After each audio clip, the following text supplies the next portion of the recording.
Hi, Jacqueline Foster here. So today I wanted to talk a little bit about how the interview process and the dating process actually have some similarities and some overlaps. And I want to give you some examples and see if any of it resonates with you. And if it does, I'll give you a couple suggestions at the end of the video. So about 2 months ago, I went through an interview process, and I was thinking a lot about how, just like when we begin dating, as we do when we're looking for jobs, a lot of times we feel this need to find something, whether it be because we don't have enough money or we have too much time on our hands. We want a job to fill a certain need and space for us. So we can get into a place where we're sort of just looking for anything we can get. And so I wanted to just throw that out to you, and just thinking, if when you're moving into looking for someone to date or looking for someone to spend your time with, thinking about whether or not you're starting to compromise what you might want and really not allow yourself to fully embrace what you do want, and slow down a little bit to receive that. So the first is just taking the time to really allow yourself to want what you want, and just notice and observing if you're coming from a place of need.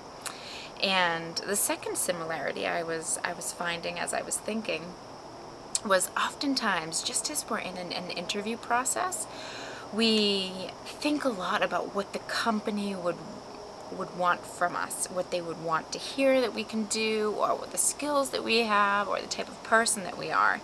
And that's all really good. We definitely want to be putting our best foot forward, the same as when we interview for a job, as when we're going on dates. We want to make a good impression.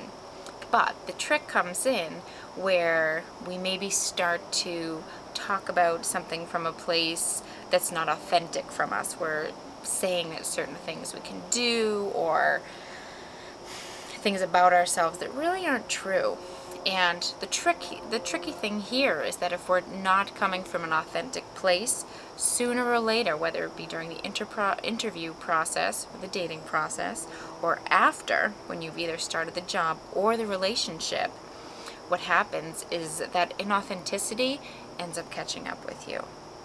So this is a reminder to anybody who's felt like sometimes it's better just to agree with something that someone might want to do that really doesn't feel right for you, or to kind of feel like you're compromising. Noticing when that comes up and realizing that you're not doing yourself a favor and you're not doing your dates a favor. And the same case with your job. And finally, just knowing that as you're going through this interview process, it's so important, even though we do feel a sense of urgency, to slow things down. A lot of times when we're coming from a place of urgency and needing, just like we mentioned in the beginning, we're probably not going to make decisions that are coming from a place of what we truly want. They're going to come from this place of scarcity, of needing. And so just a reminder that just as in your interview process, when you're looking for jobs, remembering as well in your dating process, as you're looking for your ideal mate, remembering that no matter how bad you feel you want or you need someone, that you've done so far so great for what you've done for yourself.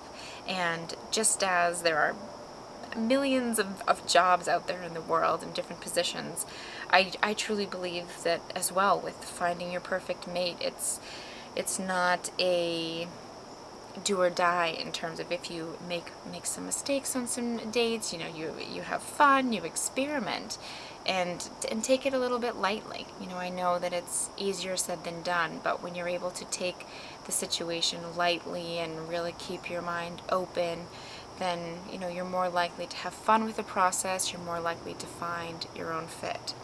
So in summary here, if any of this resonated, what I suggest you do is, be okay with being clear about what you really want, and know for you what is negotiable and non-negotiable, and really stick to your guns with that in both your job interviews and your dating process. And also be authentic, be you. No one else is going to be who you are, and the more you are authentic and true to yourself, the more you're really going to be sharing that with the world and really aligning with what's really true for you. And then just third, slow down. This is, in combination with mixing them all together, but really just allowing yourself to want what you want and be okay with where you are, whether or not that's single and, or dating and feeling like you should be in another place. Just take a moment to, to feel into, to enjoy where you are for this moment.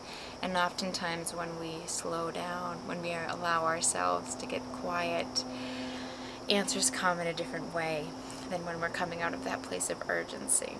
So I hope you're all having a wonderful day. It's been great to share this information with you, and I look forward to speaking again soon. Thanks.